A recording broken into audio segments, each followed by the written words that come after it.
Mr. Finance Minister, welcome to CGTN. Thank you for having me. Why don't we start with where things stand between China and Ethiopia? China is Ethiopia's largest trading partner, source of investment, and project contractor.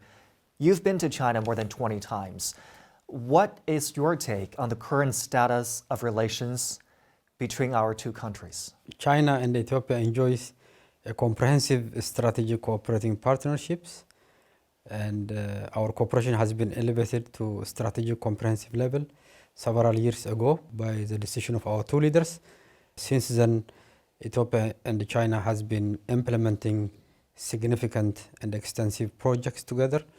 One of the most important example of this is Addis Ababa-Djibouti railway. This railway covers long distance between Addis Ababa and Djibouti, and it is making our export-import corridor competitive.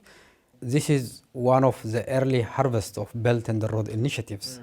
And both leaders of Ethiopia, Prime Minister Dr. Abiy Ahmed, as well as President Xi Jinping, has acknowledged in their various meetings and global fora how important this railway line is for both Ethiopia and Djibouti.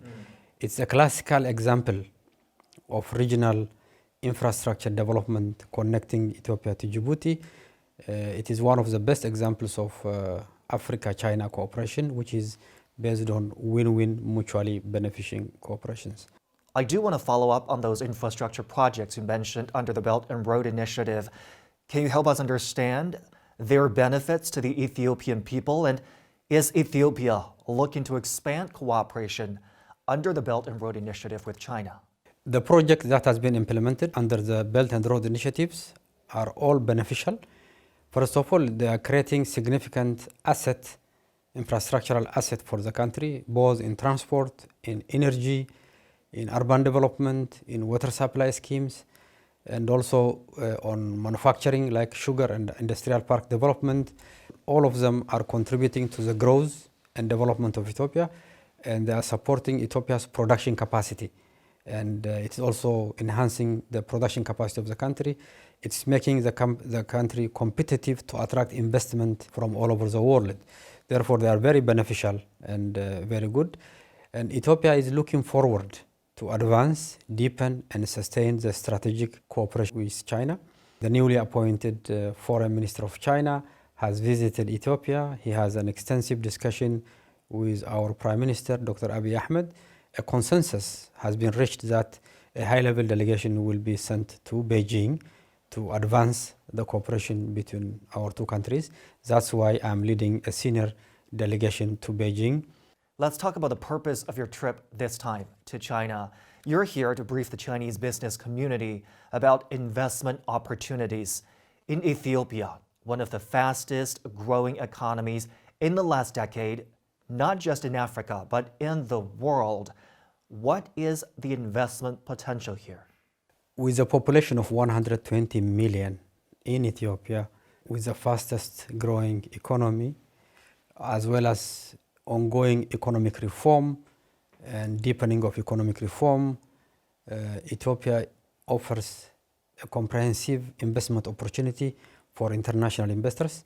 Chinese investors are one of the major investors in Ethiopia in various areas, would like to consolidate those investments, would like to attract many more investment from China. And Ethiopia is also looking forward to attract all investors from all over the world.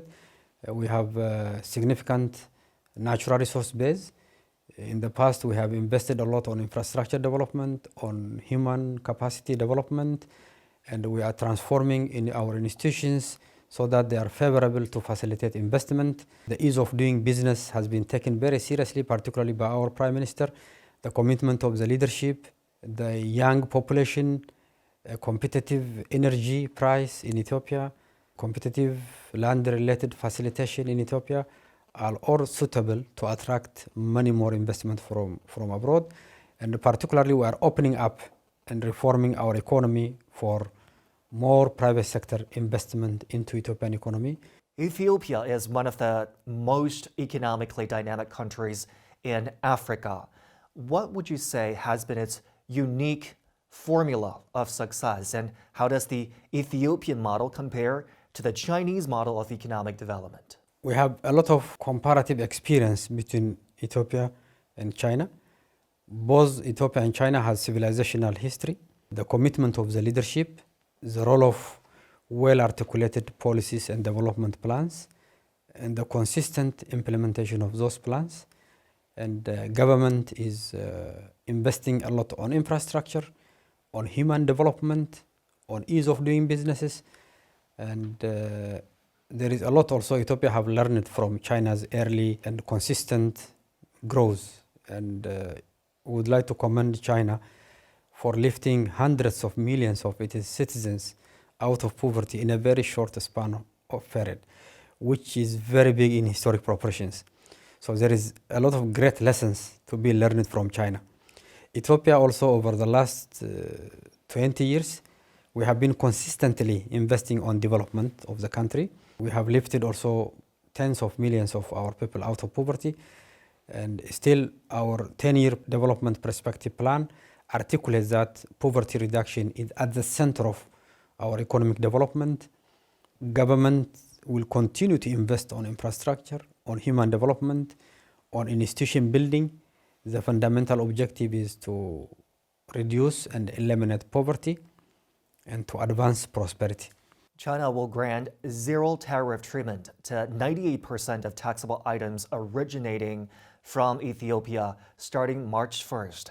How important is that for Ethiopia, and what are your expectations when that kicks off?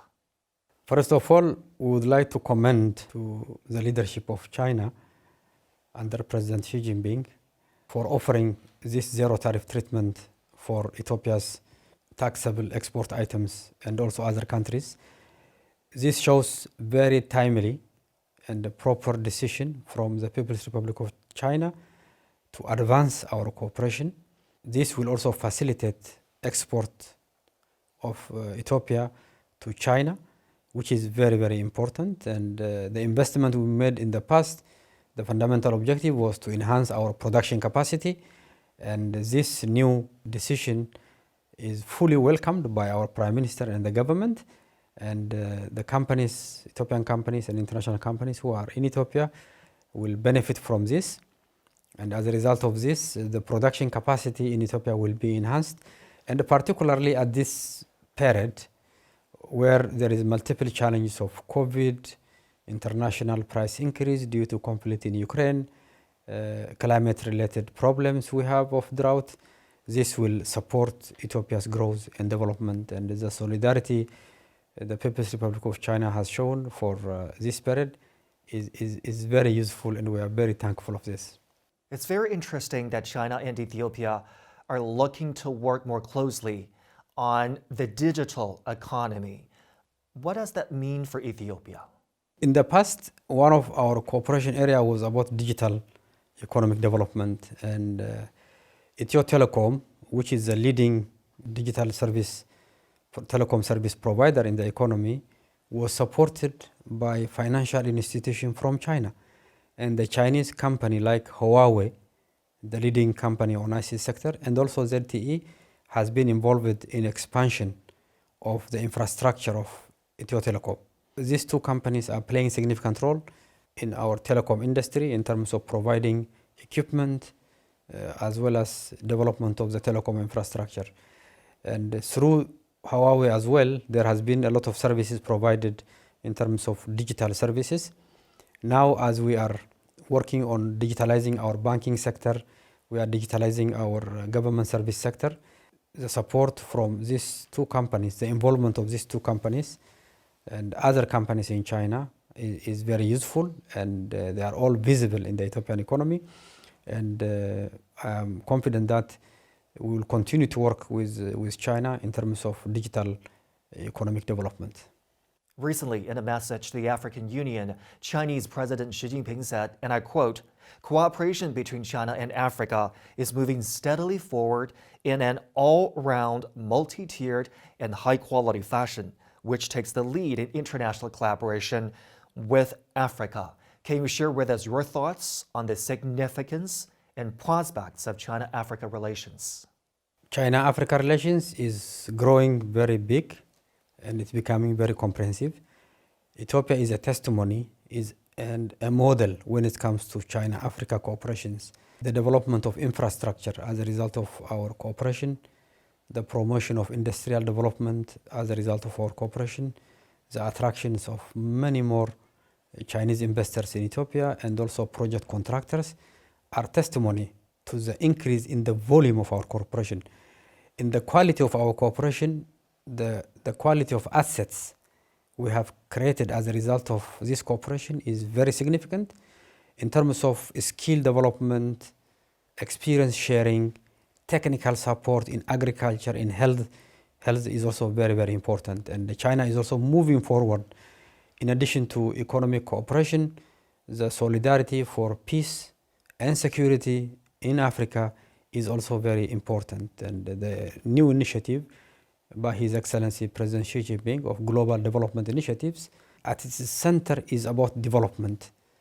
Development is a collective pursuit of mankind, and China, as it pursues to develop its society, but China is also pursuing to develop shared prosperity at a global level, to build a community of shared destiny. This relationship goes beyond just mutual benefits and common prosperity. It's also about tackling some of the challenges we face together. And in order to address global challenges and promote sustainability, China has proposed the Global Development Initiative, and Africa is a big part of that blueprint. How can we work together to tackle some of the common challenges of our times? I fully welcome and agree that sustaining partnership between Africa and China is very important for global development. China has a massive capacity and experience to deploy, to be used for the development of Africa and other developing countries. And we do believe that global solidarity is needed for global development. And particularly, countries in Africa has multiple vulnerabilities. Poverty is very high. Therefore, development should be at the center of global agenda. And China is promoting and championing global development and development of the South, development of African countries to be given greater attention, greater support internationally. And China is also willing and committed to play its role.